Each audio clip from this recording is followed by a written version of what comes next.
Over the last several weeks in our Sunday's readings, we've been hearing Jesus presented to us as the Good Shepherd. We saw how last week Jesus fulfilled the prophecy of Isaiah of how, in light of the bad leaders of Israel, God would shepherd his own people. And we saw how last week Jesus fulfilled that role of being Good Shepherd. And last week we saw how he fulfilled that role of Good Shepherd because he had pity on the crowds, pity on the people who had followed him to the other side of the lake. And he fulfilled that role of shepherding the people by teaching them many things, giving them his word, nourishing them with his word and his teaching. And we see already right there one aspect that we celebrate here at Mass, because at Mass is the place where Jesus, the Good Shepherd, continues to shepherd his people, his church. And we have that first part of the Mass, the liturgy of the word, where the Lord shepherds us. He teaches us many things through the gospel, through the readings of the Bible. He teaches us many things. In our gospel today, we see a concentration on the second part of the liturgy or the Mass, but yet another aspect of Jesus shepherding his people. And the Good Shepherd is one who feeds his flock. And so we see today here Jesus feeding the 5,000, the miracle of the multiplication of loaves. Now, this miracle is very significant because it is a foreshadowing of the gift of the Holy Eucharist. It is foreshadowing of the gift of the Holy Eucharist. And indeed, we see Jesus basically do this miracle of the multiplication of loaves. And it's interesting that the church, in giving us these readings, all along, we've been hearing from the Gospel according to Mark, and the year is about the Gospel according to Mark. But this teaching on the Holy Eucharist is so important.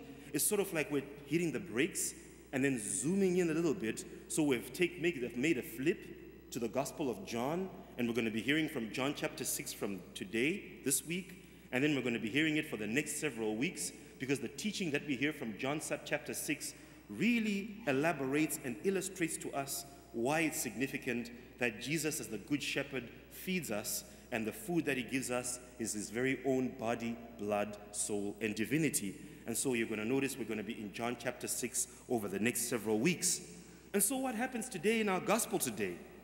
Well, Jesus performs the miracle of the multiplication of loaves. The first thing that we can say about this miracle is that we have to acknowledge that it's truly a miracle. Jesus actually multiplies those loaves and he feeds 5,000 men. And so if we think about it, it only says 5,000 men. There may have been upwards of 10,000 people there if we count the women and the children. So that was a lot of people. But I think it's important that we acknowledge that this was a real miracle, a true miracle. Jesus miraculously multiplied those 5 loaves and those 2 fishes such that he was able to feed from those meager resources over 5,000 people. Now, I know it sounds rather basic, and you'd say, why would I emphasize the fact that Jesus actually had a miracle of feeding 5,000? Well, my dear brothers and sisters, as I always say, it's 2021. And in the age that we live in today, there are many people out there, including many scholars, many people in the church, even scholars in the church, who downplay the miracle here. And they will say, well, the real miracle is that the people shared. The people shared the bread and the fish. He really didn't multiply the 5 loaves and 2 fishes. The real miracle is that the people shared. And I'll say, yes, sharing is good, that's nice, but that's not what it says in the text. It was a real miracle. And I think a close reading of the text will show you evidence that it was a real miracle. What can we say? After the miracle had happened, how did the people respond? It says, when the people saw the sign he had done, they said, this is truly the prophet, the one who is to come into the world. That was the reaction of the crowds. And they were reacting this way not because they had shared, but because they had seen a miracle that had reminded them that, whoa, wait a minute, this guy is the real prophet. In their Jewish minds, they had had several stories that they would read about in the Bible, in the Old Testament, where they would see many great prophets of old performing miracles that pertain to multiplication of food or multiplication of loaves. Case in point, our first reading today, what did we hear? The story of the prophet Elisha. With Elisha, the prophet, the man of God, he was given 20 barley loaves of bread, and yet there were 100 people. And the prophet says, "Give to the people to eat." But his servant objects. How can I set before 100 people 20 barley loaves of fish? And then Elisha the prophet insists, "Give it to the people to eat, for thus says the Lord, for they shall eat and there shall be leftovers." And then they give those barley loaves of bread to 100 people, 20 loaves, and then they even have leftovers afterwards. Now think about this. If Elisha, a mere prophet, can multiply loaves, why is it that Jesus cannot multiply loaves when he's the eternal Son of God? It's a real miracle. Jesus quadruples that miracle, and he shows that he has the power to feed over 10,000 people. Another great prophet, Elijah, the predecessor of Elisha, he too performed the miracle of multiplying food. If you remember the story with the widow of Zarephath, where there was a drought in the land and there was not much food left in the land. And Elisha goes to this little widow who's basically on her last meal. And she's intending, with a little cup of flour that she has left and the little oil that she has left, to cook a meal for her and her son. And after that, she's going to eat and die because there's a drought. But when the prophet comes, Elijah, he says to her, "Kill me an animal and make to me a cake and make me a meal to eat." And the woman says, "As the Lord lives, I only have 1 cup of flour left and a little oil. I was just about to make this meal for myself and my son, and after I had eaten, I was going to die." And the prophet Elijah says, "Do as I say, and you'll be taken care of." And sure enough, what do we hear? For an entire year, that cup of flour and the oil did not run out. So here again, a mere prophet, is able to multiply food. How much more Jesus? If he's the eternal Son of God, why can he not multiply loaves to make loaves that can feed 5,000 people? And so when the people hear Jesus and see Jesus performing this miracle, they think of all those stories of the prophets that they heard in the Old Testament. They go, wait a minute. Truly, this is the great prophet who is to come. Truly, this is the new Elijah. Truly, this is the new Elisha. How about Moses? Moses also had miracles that pertained to multiplying and food and bread. Remember the story of the Israelites in the desert? How they ate manna in the desert? Manna, the bread from heaven, as they were making their way to the promised land? Again, if Moses, a mere man, a mere prophet, is able to oversee God's miracle of providing people with bread from heaven in the desert, how much more the eternal Son, Jesus Christ, able to multiply the loaves and give people food to eat. And so once again, my dear brothers and sisters, when the people see Jesus performing this miracle, a bell rings in their head. This is the new Moses. This is the new Elijah. This is the new prophet, the messianic prophet who is to come. And so what do? They want to run after him and take him and make him king. But there's a little bit of a problem. You see, these people understand correctly that Jesus is a prophet, but he's more than a prophet. They understand correctly that he has just performed this miracle of feeding them, and they know in their heads that, yes, the Messiah, the great king, the one who is to come, is going to feed many people by feeding them in a certain way. But Jesus wants to give them more than just bread that sustains them in this life. Jesus wants to give them something better. He wants to give them his own body, blood, soul, and divinity as food and drink to eat. This miracle is a mere prefiguration, a foreshadowing of that great gift. Jesus is giving this miracle as a sign that that messianic time has come when I'm going to multiply and give you true food from heaven, true food that will sustain you not only for this life, but food that will sustain you for eternity.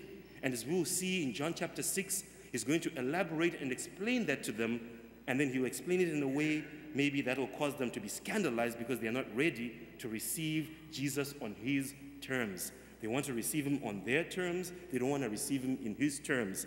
They want to make him king, but they want to make him king in an earthly sense. They have had something to eat, a free meal, and they never want to buy food again, and they think he's the prophet, he's here to give us this free food. We never have to buy food again. We're going to be all set forever, and it's going to be awesome. But that's not the kind of king Jesus is. Jesus is a heavenly king who's not primarily there to bring Israel to a Passover of political conquering or giving you mere earthly food. Jesus is here to give us the true Passover, victory over sin and death, and the food that he wants to give ultimately is his own flesh for the life of the world. But once again, the people are not yet ready to receive this, because what do? They want to receive Jesus on their terms, not on his terms, and that's why Jesus sneaks away, because they want to make him king. They're not quite ready, they're kind of immature, and so he sneaks away, and as we'll hear in the next few weeks, they're going to hunt him down, and they're going to press him on it, and then Jesus is going to explain explicitly the kind of bread that he really wants to give them, and that is the bread of life, which is his own flesh and blood, soul and divinity. And when they hear that, they're going to be so scandalized that many of them are going to walk away.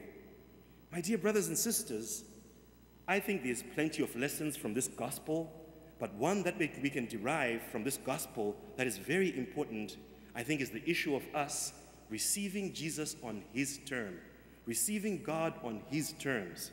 Very often, it's very easy for us to be tempted in wanting to receive God and his revelation on our terms. And very often people do that in our culture, right? I will only believe in God or in the Catholic Church if it changes this teaching or that teaching. I will only really accept the teachings of the church if only they would adjust this teaching. Do we want to receive Jesus on our terms, or we want to receive Jesus on his terms? I think the invitation today, receive the teachings of Jesus on his terms. Very often we realize if we receive the teachings of Jesus on his terms, he wants to give us more. He wants to give us more than we can ever imagine. He wants to give us something that is life-giving. We very often see this in the church, especially on teachings that pertain to the fifth commandment. I always forget my commandments, sorry. You know, the teachings of sexual morality. Many people don't like the teachings of the church on that. I will only believe in the teaching in the church if they change this particular teaching, on sexual morality, or that teaching on sexual morality, and they don't accept the teaching of the church. Because of that, receive Jesus and his revelation on his terms, not our terms. And what we'll learn, even if there's a challenge there, and it challenges us, is the more we look, the more we realize, wow, there's a reason why God revealed it that way. There's a depth there. There's a truth there that really speaks to the human heart. I think right now of Pope St. John Paul II's theology of the body, and how beautiful that teaching is about the gift of human sexuality, the dignity of male and female. Amazing. But of course, if you're going to receive Jesus on your terms, you will never know that. And you're going to be stuck in your ignorance, and you're going to go down a path that doesn't really lead to true fulfillment, true satisfaction. And so my invitation for you, my dear brothers and sisters, this week, receive Jesus on his terms. Let him reveal himself on his terms. When we do that, it may challenge us, yes, but what we'll realize is he wants to give us more. Much like he wanted to give these people who he gave this multiplication of loaves the bigger gift, the gift of his own flesh and blood, and yet they were not willing to receive that because it was too big for them. And so when he revealed exactly why he performed this miracle, they all walked away. They all walked away scandalized because they couldn't think in their heads, how can this man give us his flesh and blood as food and drink to eat? And yet, excuse me, that's what he does here at the Mass. And so that's my prayer for you. Receive Jesus on his terms, and as you do that, you'll be surprised at how generous, how good, how loving, how kind he is. Praise be Jesus Christ.